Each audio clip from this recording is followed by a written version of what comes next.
They knew what they were doing. They worked really hard to make sure that everybody who is here, the ones who are at the poll place working, the people who are coming in their cars, everybody is here safe.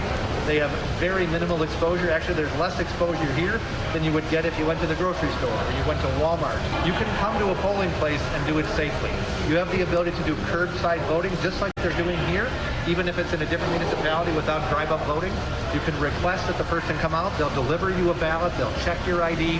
You are incredibly safe to go out. What a clown. That actually is the Republican Speaker of the Wisconsin State Assembly in full-on protective gear. This guy who looks like he's in a hazmat suit telling Wisconsin voters that they were, quote, incredibly safe to go out. What an absolute clown. Mika, of all the things that went on yesterday? that I've seen in my 25 years of politics and being associated with politics and reporting on politics, I don't know that I've ever seen anything as reckless and irresponsible with the public health as what I saw yesterday, where Republicans jammed down the throat of Wisconsin voters an election in the middle of a pandemic where they had to stand in lines close to each other. And yes, you can say this. The Republicans that jammed this election through risked the lives of countless Wisconsin voters and those in other states. This is, after all, Meek, if you want to know what this is about as we look at these pictures, this is about a Wisconsin legislature and a Wisconsin Republican Party in Wisconsin that has spent the last decade doing everything they could do to twist and distort the voting outcomes in elections. You don't believe me? In 2018, I have the numbers here, Democratic candidates won by more than 190,000 votes for the state assembly, right? Pretty much a landslide. Yet the GOP has so gerrymandered and twisted up the state that despite the fact Democrats won by 190,000 more votes than Republicans, the GOP held a 64-35 advantage in that chamber. Wisconsin, it's just been an ongoing effort, Willie, by Wisconsin Republicans to make sure that black voters, to make sure Hispanic voters, to make sure Democratic voters, they don't get their say, and that it's not one person, one vote. And yesterday was the most extraordinarily reckless thing I've seen in my political life. In the middle of a pandemic, just not waiting till June like every other state. Because you know what? They had a Supreme Court seat that they wanted to win. They wanted the Democrats to stay at home. They wanted to win the Supreme Court seat so they could pass more legislation which would disenfranchise more black voters. It was a total travesty, and you're looking at those pictures of people standing outside, and you just say to yourself, why? Why? Every other state that had a primary in the month of April either moved it to June or went to full mail-in voting. Milwaukee, guys, had previously 180 polling places. Milwaukee, the biggest city in Wisconsin, 5 yesterday. 5 polling places. So not only was everyone being asked to go out and vote in the middle of a pandemic, but they were also being asked to stand in line very close to other people for hours and hours and hours to vote. They were given the choice, and God bless those voters for wanting to exercise their right. They were given the choice, either lose your vote, stay home, or go outside and vote in a pandemic. And you just ask again, why? Why not just move it to June? Well, that's Joe, I think, where Americans need to pay attention and look at what the president's pull back and look at the big picture at the entire election process, and you can see the president already trying to chip away at the process. Yeah, and Jim Vandehey's with us. Jim, you're a Wisconsin guy. I don't want to put words in your mouth. You're a reporter. I'll just say I was sickened by the images that I saw. We are a nation that is desperately trying to flatten the curve of the numbers of deaths. More people, of course, have died in the United States of this pandemic then died on 9/11, died in the Afghanistan 20-year war, died in the tragedy of a war in Iraq. And yet you look at the pictures from your home state and people are shoved together because Republicans forced this election today.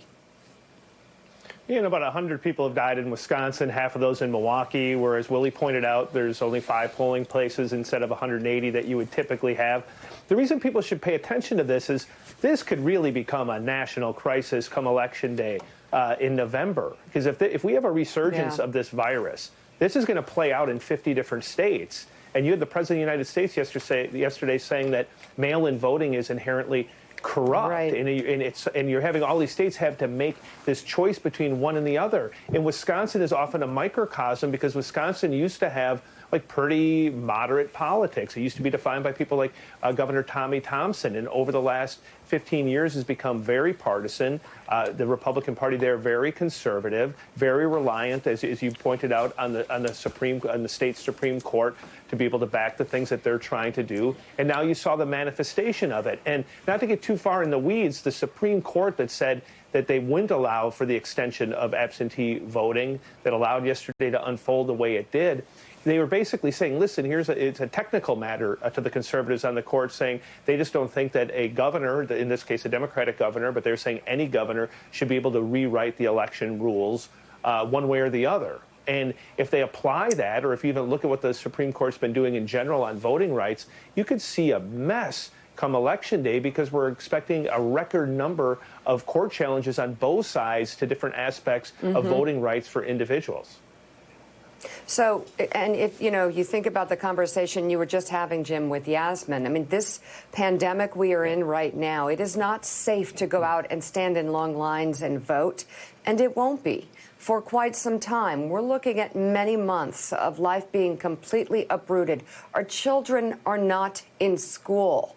Nobody can be close to each other, and this is going to go on for months, and beyond that, it will take many more months, even years, for people to get back to some semblance of normalcy. There will not be voting in the traditional way with standing in lines and pressing buttons. Yet, Joe, we have to have our elections. Our elections are something must stay right in place for the sanctity of this country. And there's a way to do it. And once again, the president wants to undermine the process. I say, pay attention. The American people need to pay attention to what he's already beginning to do in the midst of chaos. We still believe, even in these times, even in a pandemic, even when we have a president who is desperately trying to limit the number of people of voting, that even when we have a president who admitted in a press conference last week that if more people got to vote, Republicans would never be elected again. I don't believe that.